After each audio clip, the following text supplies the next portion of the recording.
আশা করি সবাই ভালো আছেন। এটা হচ্ছে ডাইনিং বেসিং। ডাইনিং বেসিং হবে এখানে। এখন এর ভিতরে হচ্ছে অ্যাটাচ টয়লেট। অ্যাটাচ টয়লেট ওই যে দুইটা সবুজ চিহ্ন ফোঁটা দিছি। বেসিং ব্যবহার করেন আর না করেন, বেসিং এর পয়েন্ট দিয়ে রাখবে।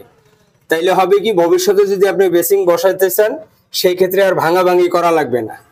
এবং এই যে সবুজ চিহ্ন শাওয়ারের জন্য দাগ দিয়ে দিছি, এই যে লম্বা যেটা এই যে সবুজ চিহ্ন, এটা হচ্ছে মিডিল। আর এটা হাই কোমর দেন, লো কোমর দেন, এটার মাপটা একটু সামনে আসছে, এটা ঠিক করে নেবে। আর বাকি ওয়ারিং কিভাবে করতে হবে সেটা মিস্ত্রি জানে, নাহলে কেন মিস্ত্রি হইল। আচ্ছা, এটার কাজ গেল এইটা। তারপরে আপনার আর একটা টয়লেটে যাই। এই টয়লেটে আসলাম, এই যে এই টয়লেটটা, এটা হইতেছে এই যে ঢুইকেই লো কোমর দেন, হাই কোমর দেন, দরজা খুইলেই যদি কোমরের পিছন দেখায় খুবই বাজে দেখায়। এই যে পিছনে পড়ে গেছে, হ্যাঁ, এটা ঘুরে হবে এদিক, যেহেতু কোবলা আমার এই পাশে, এই যে টয়লেটের কোবলা যেহেতু এই পাশে, লো কোমর বা হাই কোমরের পিছন অংশ হবে ওই পাশে, এই যে এই পাশে, হ্যাঁ। তো এইটা ভাঙ্গা এখন চেঞ্জ করতে হবে, এই পাশে নিয়ে আসতে হবে। আর ওয়েস্ট ওয়াটারও ঠিক মতো দেওয়া হয় নাই। লো কোমর দেন, হাই কোমর দেন, এই জায়গা মতো আইনা পরে ওয়েস্ট ওয়াটার যেখানে নিতে হয় সেখানে নিবে। তারপরে এই যে সবুজ চিহ্ন দেওয়া, শাওয়ারের লাইন দাগায় দিছি, হ্যাঁ। তারপরে এখানেও বেসিং এর পয়েন্ট দিয়ে রাখবে। ব্যবহার করেন আর না করেন, প্রতিটা টয়লেটে বাথরুম প্রতিটা ঠান্ডা গরম হবে, আমি ঠান্ডা গরম হিসাবে দাগায় দিছি।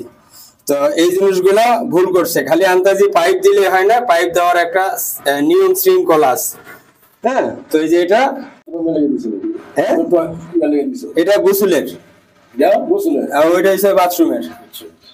দরজার থেকে ঢুকে পিছনের অংশ দেখাইলে খারাপ দেখায় না, ওইটা কি ওই পাশে যাওয়া উচিত কিনা? হ্যাঁ, এইটা শোনেন কাকা, এখন যদি ভাইঙ্গা নেন নিয়ে নিবেন, কিন্তু করার পরে সারা জীবন কিন্তু এটা এইভাবেই চলবে। এখন 2 টাকা গেলে যাক, কথা বুঝছেন নি নাকি ভুল করলাম?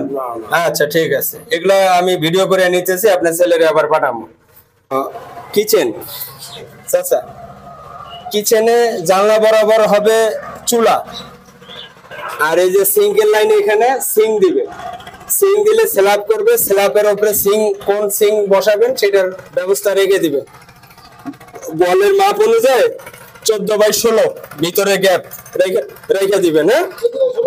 হ্যাঁ, এদিক থেকে 18 আসবে, এদিক থেকে 18 আসবে, হ্যাঁ। এদিক থেকে 18 ইঞ্চি সাইরা সিং দিবেন, হ্যাঁ। এই হাতের বাম পাশ থেকে 18 ইঞ্চি সাইরা পরে, নাহলে কি হবে, কোমর বাইজা যাবে। ক্লিয়ার? আচ্ছা ঠিক আছে, তাহলে এই যে ওয়েস্ট লাইন দিছে এটা ঠিক আছে, অসুবিধা নেই। এখন আপনার 2টা টয়লেট গেল, ডাইনিং বেসিং গেল, আপনার ইয়া গেল, আর একটা টয়লেট।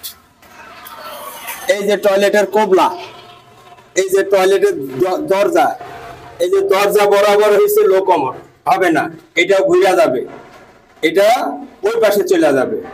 কারণ আমার কোবলা যেদিকে, লো কোমরের পিছন অংশ বা হাই কোমরের পিছন অংশ থাকবে ওই পাশে, এটাও চেঞ্জ করতে হবে। এটার জন্য এই যে শাওয়ারের লাইন দেখাই দিছি, এখানেও বেসিং হবে, ঠান্ডা গরম লাইন হবে, সবকিছু আমি দেখাই দিছি।